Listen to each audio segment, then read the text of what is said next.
Bismillahirrahmanirrahim. Assalamualaikum warahmatullahi wabarakatuh. My name is MUYASSAR BELGYN, and today I will read the text below from lessons pronunciation, and the title is What are the five pillars of Islam? What are the five pillars of Islam? The most important Muslim practice are the five pillars of Islam. The five pillars of Islam are the five obligations that every Muslim must satisfy in order to live a good and responsible life according to Islam. They are the testimony of faith, prayer, giving zakat, support of the needy, fasting during the month of Ramadan, and the pilgrimage to Makkah once in a lifetime for those who are able. Number one is the testimony of faith. The testimony of faith is saying with conviction, La ilaha illallah Muhammadur Rasulullah. This saying means there is no true God, deity but God, Allah, and Muhammad is the messenger, prophet of God.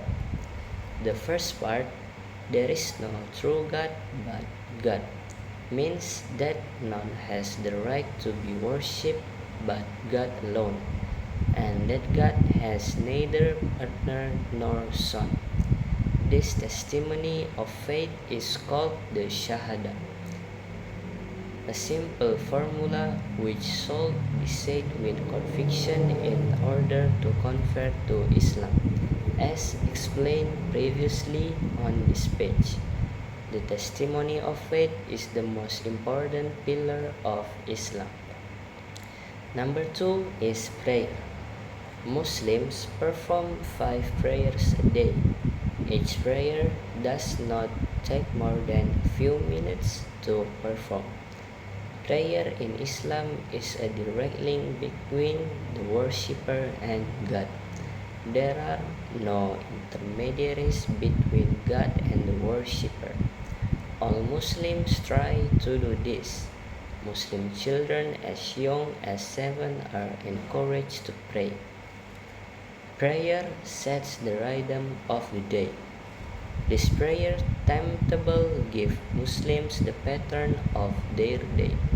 In Islamic countries, the public call to prayers from the mosque sets the rhythm of the day for the entire population, including non-Muslims. A universal Muslim's ritual. The prayer ritual, which is over 1,000 and 1,400 years old, is repeated 5 times a day by hundreds of millions of people all around the world. Carrying it out is not only highly spiritual, but connects each Muslim to all others around the world, and to all those who have uttered the same words and made the same movement at different times in Islamic history. Prayers of body, mind, and soul. The said prayers are not just prayers to be spoken. Prayer for a Muslim involves uniting mind, soul, and body in worship. So, a Muslim carrying out these prayers will perform a whole series of set movements that go with the words of the prayer. Muslims make sure that they are in the right frame of mind before the prayer. They put aside all everyday cares and thoughts so that they can concentrate exclusively on God. If a Muslim prays without the right attitude of mind, it is as if they had not bothered to pray at all. Woe to those who pray but are unmindful of their prayer, or who pray only to be seen by people. Quran 107 4 strip 6. Muslims don't pray for God's benefit. Muslims do not pray for the benefit of Allah. Allah doesn't need human prayers because He has no needs at all.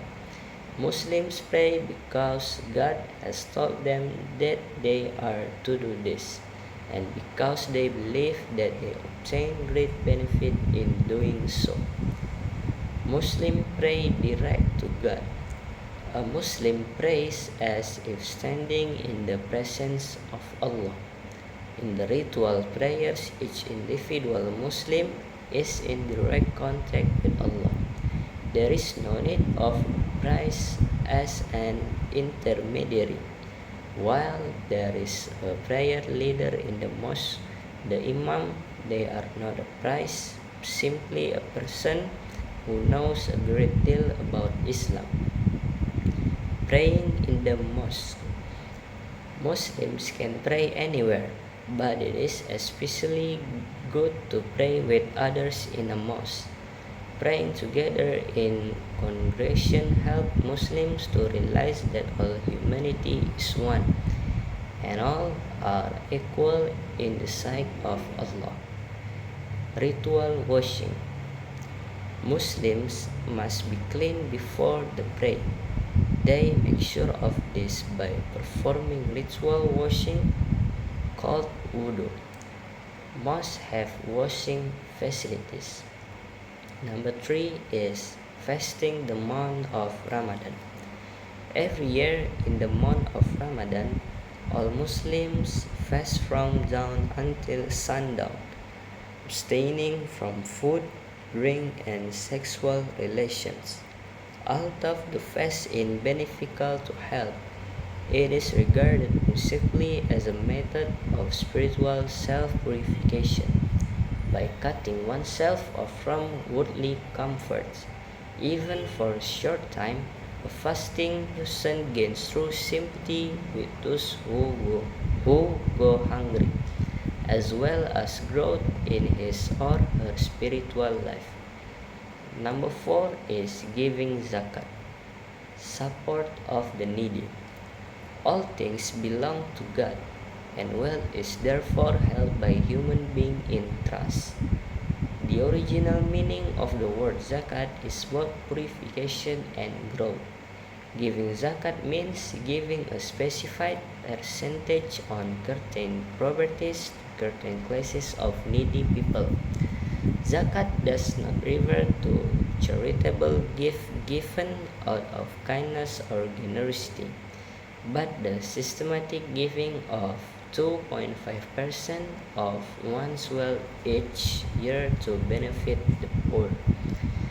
The percentage which is due on gold, silver, and cash funds that have reached the amount of about 85 grams of gold and held in possession for one lunar year is 2.5%.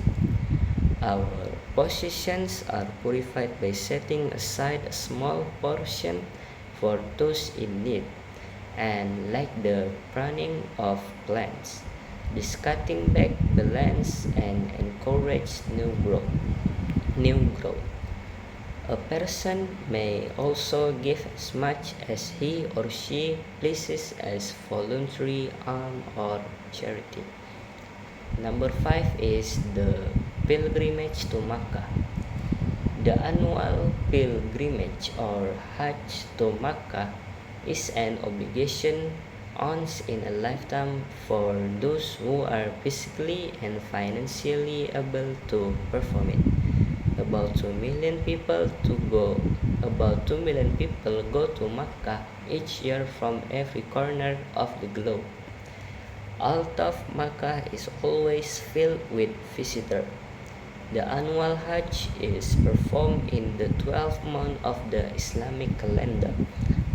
Male pilgrims wear special simple clothes which strip away distinctions of class and culture so that all stand equal before God.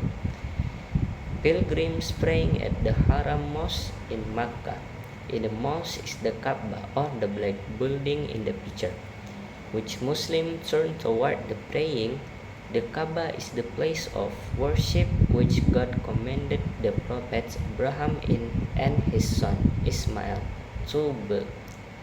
The rites of the Hajj include circling the Kaaba 7 times and going 7 times between the hillocks of Safa and Marwa, as Hagar did during her search for water. Then the pilgrims stand together in Arafah and ask God for what they wish and for His forgiveness, in what is often thought of as a preview of the Day of Judgment. The end of the Hajj is marked by a festival, Eid al-Adha, which is celebrated with prayers.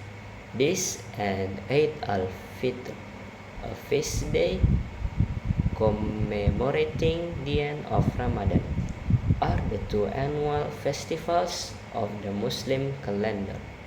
Thank you very much. Assalamualaikum warahmatullahi wabarakatuh.